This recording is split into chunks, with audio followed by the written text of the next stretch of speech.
It starts, as these things often do, with a quiet house and the illusion of safety. You were sitting in the living room, the lamp on the side table casting long, warm shadows against the bookshelves, the television flickering with some late-night show you weren't really watching. It was a Tuesday, or maybe a Wednesday. The kind of night that feels suspended in amber, heavy with silence but comfortable. You had a cup of tea on the coaster, steeping slowly. The world outside was dark, the windows blind with black glass, reflecting only your own tired face back at you. You were alone. Or you thought you were. That is the trick of it, isn't it? The comfort of solitude is fragile. It relies entirely on the assumption that the space behind you is empty. Then, you felt it. That primal, biological tingle at the base of your spine. The hair on your arm stood up, not from cold, but from a sudden, inexplicable sense of presence. You didn't hear anything. Not at first. But the air in the room shifted. The pressure dropped. It felt like the moment before a thunderstorm, that heavy, electric static that tastes like copper on the back of your tongue. You paused. You held your breath. You waited for the house to settle, for the pipes to clank or the floorboards to creak, but there was nothing. Just the hum of the refrigerator from the kitchen, a sound that usually signifies safety in domestic life, but now sounded like a mechanical breath. You turned your head.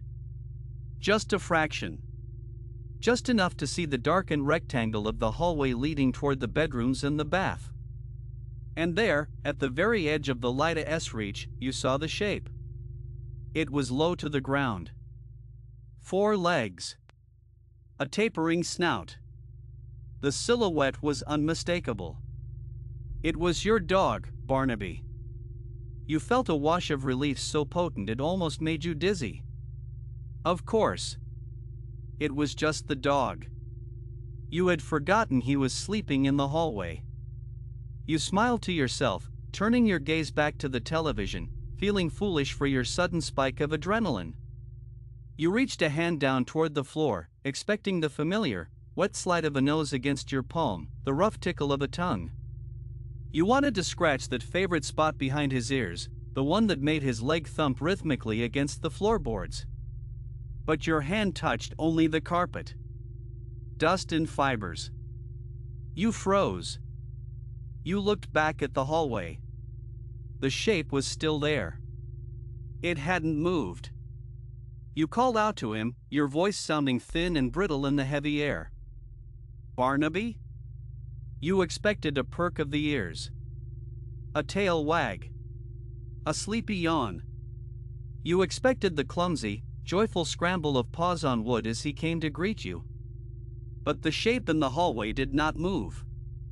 It stood perfectly still.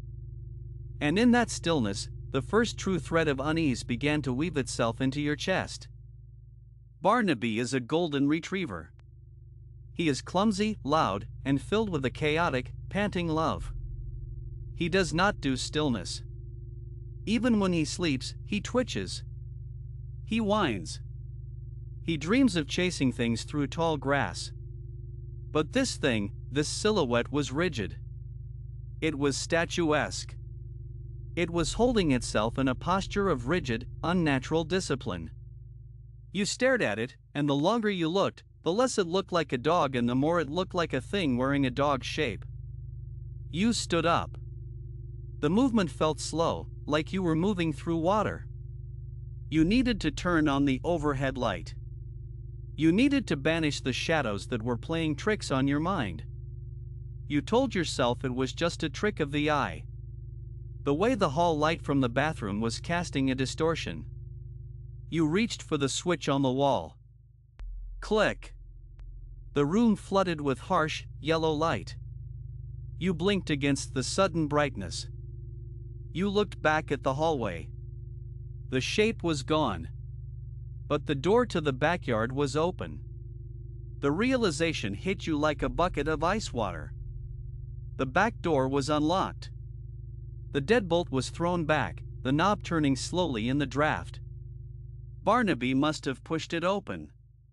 He must be out in the yard.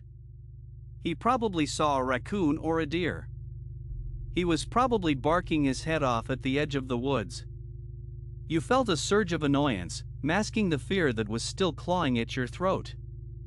You walked toward the door, your socks making no sound on the tile. "Barnaby," you called out, stepping onto the porch. "Come here, boy." The night air was biting. It smelled of wet earth and decaying leaves. The yard was bathed in the pale, sickly glow of the moon. The grass looked gray, like an overexposed photograph. You scanned the perimeter. You looked toward the tree line, where the darkness of the woods seemed to press against the boundary of your lawn like a physical weight. "Barnaby," you shouted again. Silence. The kind of silence that hurts your ears. No crickets. No distant traffic. Just the wind rustling the dry branches of the oak tree. And then, from the darkness of the woods, you heard a sound. A bark. It was Barnaby's bark. There was no mistake about it. That specific, high-pitched yip he makes when he is excited. It came from deep within the tree line. But it sounded wrong. It sounded flat. It sounded like a recording played over a bad phone line. It echoed too much. It bounced off the trees in a way that didn't make sense. Relief warred with instinct. Your brain screamed that it was him, that he was just being stubborn, chasing something into the brush. But your gut told you to lock the door. Your gut told you that the bark was a lure. You stood on the porch, shivering. You watched the tree line. And then, you saw the eyes. 2 points of light, floating in the dark about 3 feet off the ground. They reflected the moonlight, pale and glassy. You waited for them to blink. Dogs blink. They squint. They look around. These eyes did not blink. They stared. They were fixed on you with an intensity that felt predatory. "Barnaby," you whispered. The name felt small and fragile in your mouth. The eyes moved. They drifted closer, but the rest of the shape was invisible. Just 2 floating lights in the void. Then came the sound again. Not a bark this time. It was a whine. The sound Barnaby makes when he is hurt. The sound that breaks your heart. It was a pathetic, keening noise. It triggered every caretaking instinct you had. You wanted to run to him. You wanted to scoop him up and check his paws for thorns. You took a step off the porch. "Come here, buddy," you said, your voice trembling. "It's okay." You walked onto the grass. The cold soaked through your socks immediately. You didn't care. You were focused on the eyes. They were about 20 feet away now, emerging from the shadows of the oaks. The shape followed. It was Barnaby. It looked exactly like him. The same golden fur, the same lolling tongue, the same way his ears flopped when he trotted. He came toward you, his tail wagging slowly. It was a normal wag. A friendly wag. But something was screaming at you to stop. The ancient part of your brain, the lizard brain that knows when it is being hunted, was seizing control of your nervous system. You stopped walking. You stood 10 feet from the thing that looked like your dog. Barnaby stopped, too. He sat down.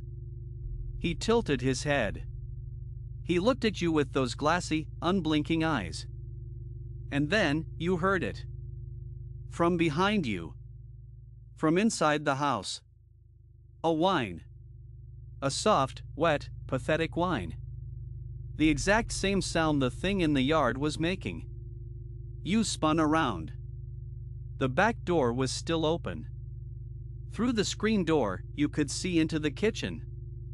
And there, huddled in the corner by the refrigerator, shaking with a terror you could feel from the porch, was Barnaby.